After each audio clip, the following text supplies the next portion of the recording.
ನಮಸ್ಕಾರ ಸ್ನೇಹಿತರೆ, ನಾವಿಲ್ಲಿ ನೋಡ್ತಾ ಇರುವ ಕೃತಿಯ ಹೆಸರು ಮ್ಯಾಕ್ಬೆತ್.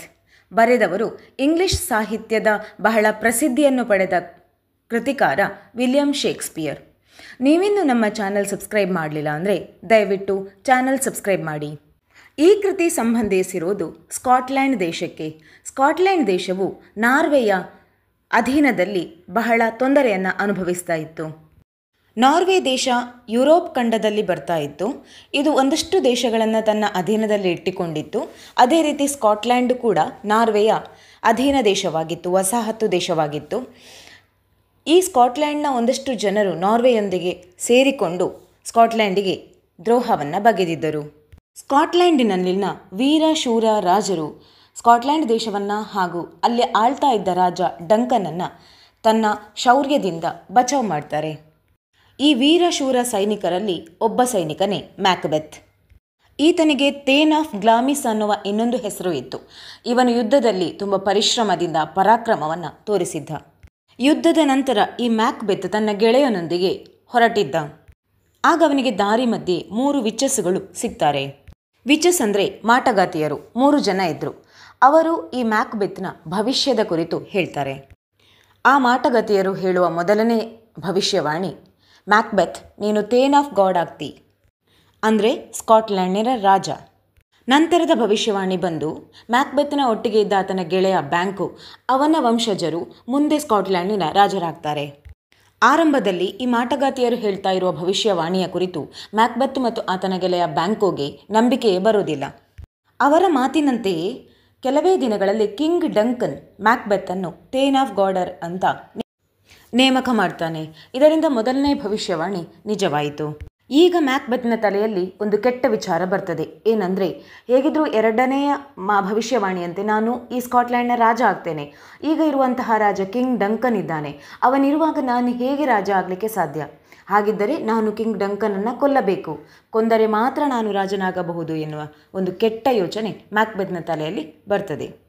ನನ್ನ ನಂತರ ನನ್ನ ಮಗ ಮೆಲ್ಕಮ್ ಸ್ಕಾಟ್ಲ್ಯಾಂಡ್ನ ರಾಜನಾಗ್ತಾನೆ ಅಂತ ಘೋಷಿಸ್ತಾನೆ.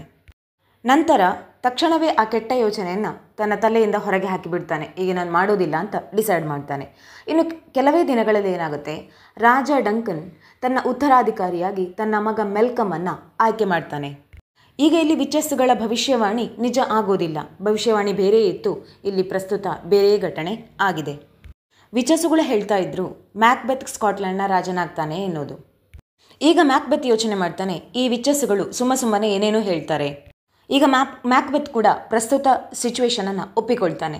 ರಾಜ ಹೇಗಿದ್ರು ಡಂಕನ್, ಅವನ ಮಗನಾದ ಮೆಲ್ಕಮ್ಮೆ ಮುಂದಿನ ರಾಜ ಆಗಲಿ ಅನ್ನೋದು. ಈಗ ರಾಜ ಡಂಕನ್ ಮ್ಯಾಕ್ಬೆತ್ ಹತ್ರ ಹೇಳ್ತಾನೆ, ಈ ರಾತ್ರಿ ನಾನು ನಿನ್ನ ಮೆಹಲ್ ಅಥವಾ ಬಂಗಲೆಯಲ್ಲಿ ಉಳಿದುಕೊಳ್ತೇನೆ. ಅದಕ್ಕೆ ಬೇಕಾದಂತಹ ಸಿದ್ಧತೆಗಳನ್ನು ಮಾಡು ಎಂದು ಆದೇಶ ನೀಡ್ತಾನೆ. ಈ ವಿಚಾರ ಮ್ಯಾಕ್ಬೆತ್ನ ಹೆಂಡತಿ ಲೇಡಿ ಮ್ಯಾಕ್ಬೆತ್ತಿನ ತನಕ ತಲುಪುತ್ತದೆ. ಈ ದಿನ ಸ್ಕಾಟ್ಲೆಂಡ್ನ ರಾಜ ಡಂಕನ್ ಬಂದು ನಮ್ಮ ಬಂಗಲೆಯಲ್ಲಿ ಉಳಿದುಕೊಳ್ಳುತ್ತಾನೆ. ಅದರೊಂದಿಗೆ ಅವಳಿಗೆ ಮತ್ತೊಂದು ವಿಷಯ ಗೊತ್ತಾಗ್ತದೆ. ಏನಂದರೆ, ಯಾವಾಗ ನನ್ನ ಗಂಡ ಯುದ್ಧದಿಂದ ಹಿಂದಿರುಗಿ ಬರುವಾಗ 3 ಮಾಟಗಾತಿಯರು ಅಂದರೆ ವಿಚಸ್ ಅವರಿಗೆ ಸಿಕ್ಕಿ ನೀವು ಮುಂದೆ ಸ್ಕಾಟ್ಲೆಂಡ್ನ ರಾಜ ಆಗ್ತೀರಿ ಎನ್ನುವ ಸತ್ಯವನ್ನು ಹೇಳಿದ್ದ ವಿಷಯ ಕೂಡ ಅವಳಿಗೆ ಈಗ ತಿಳಿತದೆ. ಈಗ ಲೇಡಿ ಮ್ಯಾಕ್ಬೆತ್ನ ತಲೆಯಲ್ಲಿ ಒಂದು ವಿಚಾರ ಹೊಳಿತದೆ. ಏನಂದರೆ, ಹೇಗಿದ್ದರೂ ಕಿಂಗ್ ಡಂಕನ್ ನಮ್ಮದೇ ಅರಮನೆಗೆ ಬಂಗಲೆಗೆ ಈ ರಾತ್ರಿ ಸ್ಟೇ ಆಗಲಿಕ್ಕೆ ಬರ್ತಾ ಇದ್ದಾರೆ. ಅವರಲ್ಲಿ ಬಂದಾಗಲೇ ಅವರ ಕತೆ ಮುಗಿಸಿದರೆ, ಅವರ ಕೊನೆ ಸಾವು ಮಾಡಿದರೆ ಮುಂದೆ ನನ್ನ ಗಂಡನೇ ರಾಜನಾಗ್ಬೋದು ಅನ್ನುವ ಸ್ವಾರ್ಥ ಆಕೆಯ ಮನಸ್ಸಲ್ಲಿ ಮೂಡ್ತದೆ. ಲೇಡಿ ಮ್ಯಾಕ್ಬೆತ್ ಯಾಕೆ ಈ ಡಿಸಿಷನ್ ತಗೊಳ್ತಾಳೆ ಅಂದರೆ, ಆಕೆಯ ದೃಷ್ಟಿಯಲ್ಲಿ ಮ್ಯಾಕ್ಬೆತ್ ತುಂಬ ಕೈಂಡ್ ಆಗಿರೋ, ಹಾನೆಸ್ಟ್ ಆಗಿರೋ ಒಳ್ಳೆಯ ವ್ಯಕ್ತಿ. ಅವನು ಈ ಥರ ಕೆಟ್ಟ ಡಿಸಿಷನನ್ನು ತಗೊಂಡು ತನ್ನ ದಾರಿಯನ್ನು, ತನ್ನ ಡಿಸಿಷನನ್ನು ಫಾಲೋ ಮಾಡಲಿಕ್ಕಿಲ್ಲ ಅನ್ನೋದು ಆಕೆಯ ಯೋಚನೆಯಾಗಿತ್ತು. ಹಾಗಾಗಿ ನಾನು ಮ್ಯಾಕ್ಬೆತ್ಗೆ ಸಹಾಯ ಮಾಡಿ ರಾಜ ಡಂಕನನ್ನು ಕೊನೆಗೊಳಿಸಿದರೆ ಅವನ ದಾರಿಯನ್ನು ಸುಗಮಗೊಳಿಸ್ಬೋದು ಅಂತ ಆಕೆ ನಿರ್ಧಾರ ತಗೊಳ್ತಾಳೆ. ಈ ಮಾತನ್ನು ಲೇಡಿ ಮ್ಯಾಕ್ಬೆತ್ ತನ್ನ ಪತಿಯಾದ ಮ್ಯಾಕ್ಬೆತ್ಗೆ ತಿಳಿಸ್ತಾಳೆ. ಆರಂಭದಲ್ಲಿ ಮ್ಯಾಕ್ಬೆತ್ ಈ ಮಾತನ್ನು ಸಾರಸಗಟಾಗಿ ತಿರಸ್ಕಾರ ಮಾಡ್ತಾನೆ. ಯಾವುದೇ ಕಾರಣಕ್ಕೂ ನಾನು ನನ್ನ ದೇಶ ಮತ್ತು ನನ್ನ ರಾಜನ ವಿರುದ್ಧ ಹೋಗಲಾರೆ, ಅವರಿಗೆ ದ್ರೋಹ ಮಾಡಲಾರೆ ಅಂತ ಹೇಳ್ತಾನೆ. ಆದರೆ ಆತನ ಮನಸ್ಸಿನಲ್ಲಿದ್ದ ಆ್ಯಂಬಿಷನ್ ಏನಿತ್ತು ಅದು ಅವನ ನಿರ್ಧಾರವನ್ನು ತಡೆ ಹಿಡಿತದೆ. ಹೀಗೆ ಮಾಡಬೇಡ, ಬದಲಾಗಿ ನಿನ್ನ ಹೆಂಡತಿಯ ಮಾತನ್ನು ಕೇಳು ಅಂತ ಹೇಳಿದಂತೆ ಭಾಸವಾಗ್ತದೆ. ಈಗ ಪುನಃ ಅವನ ತಲೆಯಲ್ಲಿ ಒಂದು ಯೋಚನೆ ಬರ್ತದೆ, ನನ್ನ ಆ್ಯಂಬಿಷನ್ ಏನು ತುಂಬ ದೊಡ್ಡದಾಗಿದೆ, ಇಡೀ ಸ್ಕಾಟ್ಲ್ಯಾಂಡ್ ದೇಶದ ರಾಜನಾಗಬೇಕು. ಆದರೆ ಇಷ್ಟು ದೊಡ್ಡ ಆ್ಯಂಬಿಷನ್ ಇವತ್ತು ಕಂಪ್ಲೀಟ್ ಆಗದೇ ಇದ್ದರೆ ಇನ್ಯಾವತ್ತೂ ಕಂಪ್ಲೀಟ್ ಆಗೋದಿಲ್ಲ ಅಂತ ಅನ್ನುವ ಯೋಚನೆ ಕೂಡ ಅವನ ತಲೆಗೆ ಹೋಗ್ತದೆ. ಇವತ್ತು ನಾನು ಸಿಕ್ಕಿದಂಥ ಅವಕಾಶವನ್ನು ಸರಿಯಾಗಿ ಬಳಸಿಕೊಳ್ಳದೇ ಇದ್ದರೆ ನನ್ನ ಕಣ್ಣೆದುರಿ ಇನ್ನೊಬ್ಬರು ಯಾರೋ ಈ ಸಿಂಹಾಸನವನ್ನು ಕಿತ್ತುಕೊಂಡು ಅದರ ಮೇಲೆ ಆಡಳಿತವನ್ನು ಸ್ಥಾಪನೆ ಮಾಡ್ತಾರೆ. ಆ ಯೋಚನೆಗಳ ಮೇಲೆ ಆತನ ಹೆಂಡತಿ ಕೂಡ ಅದೇ ಮಾತನ್ನು ಮತ್ತೆ ಮತ್ತೆ ಮತ್ತೆ ಒತ್ತಿ ಹೊತ್ತಿ ಹೇಳ್ತಾಳೆ. ಇವತ್ತು ಅವನನ್ನು ಕೊಲ್ಲೇಬೇಕು, ನೀನು ರಾಜ ಆಗಲೇಬೇಕು ಅನ್ನೋ ಮಾತನ್ನು ಮತ್ತೆ ಮತ್ತೆ ಹೇಳಿದ ಕಾರಣ ಅನಿವಾರ್ಯವಾಗಿ ಮ್ಯಾಕ್ಬೆತ್ ಒಂದು ಸ್ಟ್ರಾಂಗ್ ಡಿಸಿಷನ್ಗೆ ಬರ್ತಾನೆ. ಅದರಂತೆ ಆ ರಾತ್ರಿ ಆ ಇಬ್ಬರು ದಂಪತಿಗಳು, ಮ್ಯಾಕ್ಬೆತ್ ಮತ್ತು ಲೇಡಿ ಮ್ಯಾಕ್ಬೆತ್, ಕಿಂಗ್ ಡಂಕನನ್ನು ಕೊಂದು ಬಿಡ್ತಾರೆ. ಅವರಿಬ್ಬರಿಗೆ ಏನು ಪ್ಲ್ಯಾನ್ ಮಾಡ್ತಾರೆ ಅಂದರೆ ಈ ಎಲ್ಲ ಕೃತ್ಯವನ್ನು ಕಿಂಗ್ ಡಂಕನ್ನ ಬಾಡಿಗಾರ್ಡ್ಗಳ ಮೇಲೆ ಹಾಕಬೇಕು ಎಂದು. ಮುಂಜಾನೆ ಒಬ್ಬ ನೋಬಲ್ ಮ್ಯಾನ್ ಆದ ಮ್ಯಾಕ್ಡಫ್ ಆ ಜಾಗಕ್ಕೆ ಬರ್ತಾನೆ. ಬಂದು ನೋಡುವಾಗ ಕಿಂಗ್ ಡಂಕನ್ನ ಮರ್ಡರ್ ಆಗಿದೆ. ತಕ್ಷಣ ಅವನು ಅಲಾರಾಮ್ ಬಾರಿಸ್ತಾನೆ ಮತ್ತು ಎಲ್ಲರನ್ನ ಕರೆದು ಹೇಳ್ತಾನೆ ಕಿಂಗ್ ಡಂಕನ್ನ ಕೊಲೆಯಾಗಿದೆ ಎಂದು. ಎಲ್ಲರೂ ಓಡಿಕೊಂಡು ಬರ್ತಾರೆ. ಅವರೊಟ್ಟಿಗೆ ಮ್ಯಾಕ್ಬೆತ್ ಮತ್ತು ಲೇಡಿ ಮ್ಯಾಕ್ಬೆತ್ ಕೂಡ ಆ ಸ್ಥಳಕ್ಕೆ ಬರ್ತಾರೆ. ಇಬ್ಬರು ದೊಡ್ಡ ಆಶ್ಚರ್ಯ ಅಥವಾ ದೊಡ್ಡ ಶಾಕ್ ಆಗಿದೆ ಅನ್ನೋ ಥರ ಎಕ್ಸ್ಪ್ರೆಸ್ ಮಾಡ್ತಾರೆ. ನಮಗೆ ಈ ವಿಷಯವೇ ಗೊತ್ತಿಲ್ಲ, ಯಾರು ಕಿಂಗ್ ಡಂಕನನ್ನು ಕೊಂದರು, ಯಾಕಾಗಿ ಕೊಂದರು, ಯಾವಾಗ ಕೊಂದರು ಅನ್ನೋ ಥರ ಆಶ್ಚರ್ಯದ ಅಥವಾ ಕೋಪದ ಎಕ್ಸ್ಪ್ರೆಷನನ್ನು ತೋರಿಸಲಿಕ್ಕೆ ಆರಂಭಿಸ್ತಾರೆ. ತಕ್ಷಣ ಮ್ಯಾಕ್ಬೆತ್ ಕೋಪ ತಡಿಲಿಕ್ಕೆ ಆಗದ ಹಾಗೆ ಆ್ಯಕ್ಟ್ ಮಾಡಿ ಕಿಂಗ್ ಡಂಕನ್ನ ಬಾಡಿಗಾರ್ಡ್ಸ್ ಯಾರಿದ್ದಾರೆ ಅವರನ್ನು ಕೊಂದು ಬಿಡ್ತಾನೆ. ಆ ಬಾಡಿಗಾರ್ಡ್ಸ್ಗಳಿಗೆ ಇವರಿಬ್ಬರ ಮೇಲೆ ಡೌಟ್ ಇತ್ತು. ಲೇಡಿ ಮ್ಯಾಕ್ಬೆತ್ ಮತ್ತು ಮ್ಯಾಕ್ಬೆತ್ ಕಿಂಗ್ ಡಂಕನ್ನ ಕೋಣೆಗೆ ಬಂದದ್ದು ಅವರಿಗೆ ಗೊತ್ತಿತ್ತು. ಹಾಗಾಗಿ ಅವರ ಬಾಯಿ ಮುಚ್ಚಿರಿಸಲಿಕ್ಕೋಸ್ಕರ ಅವರನ್ನೇ ಮೊದಲು ಮ್ಯಾಕ್ಬೆತ್ ಕೊಂದು ಬಿಡ್ತಾನೆ. ಮ್ಯಾಕ್ಬೆತ್ ಆ ತಕ್ಷಣಕ್ಕೆ ಆ ಕೊಲೆಗೆ ಸಮರ್ಥನೆಯಾಗಿ ಹೇಳ್ತಾನೆ ಏನಂದರೆ, ನನ್ನ ತಲೆ ಆ ಕ್ಷಣಕ್ಕೆ ಕೋಪದಲ್ಲಿ ಏನು ಮಾಡಬೇಕು ಅಂತ ಗೋಚರಿಸದೇ ಹೋಗಿ ನಾನು ಈ ಕೃತ್ಯವನ್ನು ಮಾಡಿದೆ ಅಂತ ಸಮರ್ಥಿಸಿಕೊಳ್ತಾನೆ. ರಾಜ ಡಂಕನ್ನ ಮಗನಾದ ಮೆಲ್ಕಮ್ ಕೂಡ ಆ ಸಿಚುವೇಷನಲ್ಲಿ ಏನು ಅಂದ್ಕೊಳ್ತಾನೆ ಅಂದರೆ ಎಲ್ಲರ ಶಂಕೆ ನನ್ನ ಮೇಲೆ ಬೀಳ್ತದೆ ಅಂತ ಹೇಳಿ ಹೆದರಿ ಆ ಜಾಗದಿಂದ ಓಡಿ ಹೋಗ್ತಾನೆ. ಈಗ ರಾಜಸಿಂಹಾಸನದಲ್ಲಿ ಕುಳಿತುಕೊಳ್ಳಲು ಬೇರೆ ಯಾವ ಅರ್ಹರೂ ಇರಲಿಲ್ಲ ಮ್ಯಾಕ್ಬೆತ್ತನ್ನು ಬಿಟ್ಟು.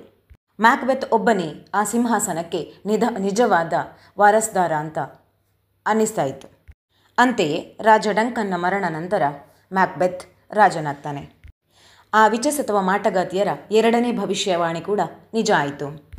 ಈ ವಿಚಸ್ಸುಗಳ ಭವಿಷ್ಯವಾಣಿಯ ಕುರಿತು ಗೊತ್ತಿದ್ದ ಮತ್ತೊಬ್ಬ ವ್ಯಕ್ತಿ ಇದ್ದ, ಅವನೇ ಬ್ಯಾಂಕೋ. ವಿಚಸ್ಸುಗಳ ಮೂರನೇ ಭವಿಷ್ಯವಾಣಿ ಏನಿತ್ತು ಅಂದರೆ ಈ ಬ್ಯಾಂಕೋನ ವಂಶಸ್ಥರು ಯಾರಿದ್ದಾರೆ ಅವರೇ ಮುಂದೆ ಮ್ಯಾಕ್ಬೆತ್ನ ನಂತರ ಸ್ಕಾಟ್ಲ್ಯಾಂಡ್ನ ಸಿಂಹಾಸನವನ್ನು ಏರ್ತಾರೆ ಅನ್ನೋದು.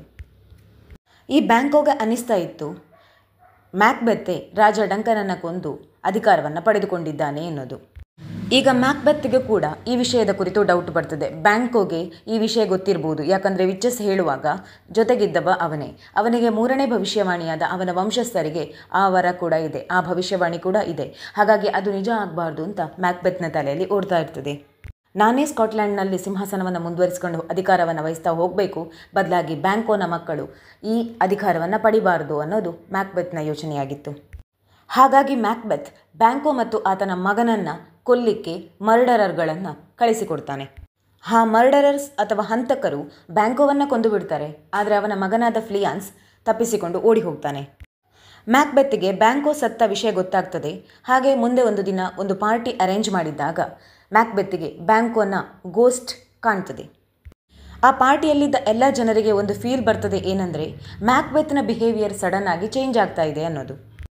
ಮ್ಯಾಕ್ಬೆತ್ ಬ್ಯಾಂಕೋ ಮತ್ತು ಆತನ ಹತ್ಯೆಯ ಕುರಿತಾಗಿ ಒಂದಷ್ಟು ಮಾತುಗಳನ್ನು ಅಲ್ಲಿ ಬಡಬಡಾಯಿಸ್ತಾ ಇರ್ತಾನೆ. ಅವನ ಬಿಹೇವಿಯರ್ನ ನೋಡಿದ ಉಳಿದ ಜನರಿಗೆ ಅವನ ವರ್ತನೆಯ ಕುರಿತು, ಅವನು ಮಾಡಿರುವ ಕೆಲಸದ ಕುರಿತು ಡೌಟ್ ಬರ್ತದೆ. ಮೇ ಬಿ ಇವನೇ ಹಂತಕ ಇರ್ಬೋದು ಅಂತ ಅನ್ನಿಸ್ತದೆ. ಅಲ್ಲಿರುವ ಪ್ರತಿಯೊಬ್ಬರಿಗೂ ಮ್ಯಾಕ್ಬೆತ್ನ ಮೇಲೆ ಈಗ ಸಂಶಯ ಬರ್ತದೆ. ಈ ಎಲ್ಲ ಘಟನೆಗಳ ಹಿಂದಿರುವ ಕೈ ಮ್ಯಾಕ್ಬೆತ್ತದ್ದೇ ಇರಬೇಕು ಅನ್ನುವ ದೃಢ ನಿಶ್ಚಯ ಎಲ್ಲರ ಮನಸ್ಸಲ್ಲೂ ಮೂಡ್ತದೆ. ಈ ಮ್ಯಾಕ್ಬೆತ್ಗೆ ಬುದ್ಧಿ ಕಲಿಸುವವನೇ ಮ್ಯಾಕ್ಡಫ್.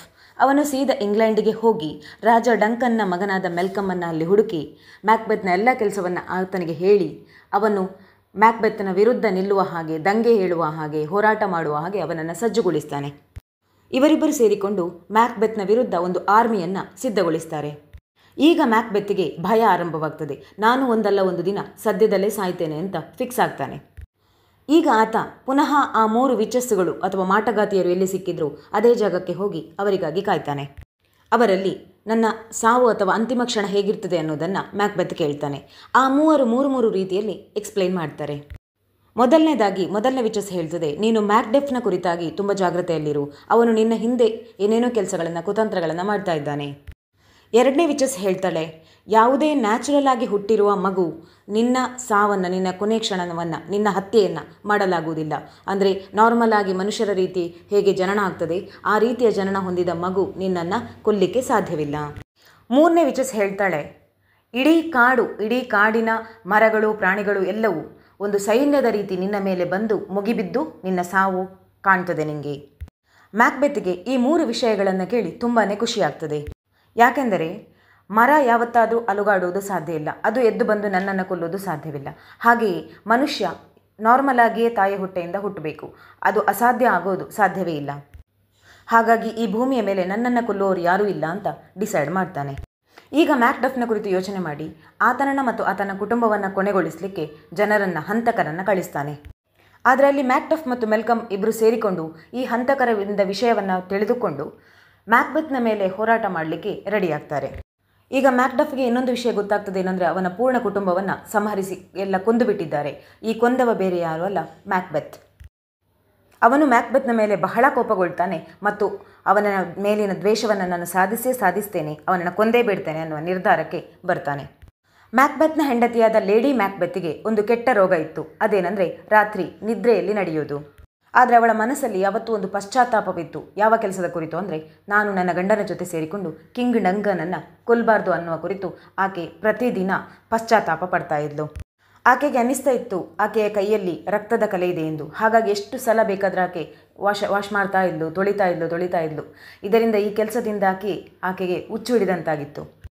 ಈ ರೀತಿಯಾಗಿ ಮಾನಸಿಕ ಸ್ಥಿಮಿತವನ್ನು ಕಳೆದುಕೊಂಡ ಆಕೆ ಒಂದು ದಿನ ಸುಸೈಡ್ ಮಾಡಿಕೊಳ್ತಾಳೆ. ಆಕೆಯ ಶವವನ್ನು ಮ್ಯಾಕ್ಬೆತ್ನ ಹತ್ತಿರ ತಂದು ಆಕೆ ಆತ್ಮಹತ್ಯೆ ಮಾಡಿಕೊಂಡ ವಿಷಯವನ್ನು ಮ್ಯಾಕ್ಬೆತ್ಗೆ ಜನರು ತಿಳಿಸ್ತಾರೆ. ಆದರೆ ಮ್ಯಾಕ್ಬೆತ್ ತನ್ನ ಅತಿಯಾದ ಸ್ವಾರ್ಥದಿಂದ, ದುರಾಸೆಯಿಂದ ಹುಚ್ಚನಂತಾಗಿದ್ದ. ಒಂದು ಕಡೆಯಿಂದ ಮ್ಯಾಕ್ಡಫ್ ಮತ್ತು ಮೆಲ್ಕಮ್ ತನ್ನ ಆರ್ಮಿಯನ್ನು ಸಿದ್ಧಗೊಳಿಸ್ತಾ ಇದ್ರು.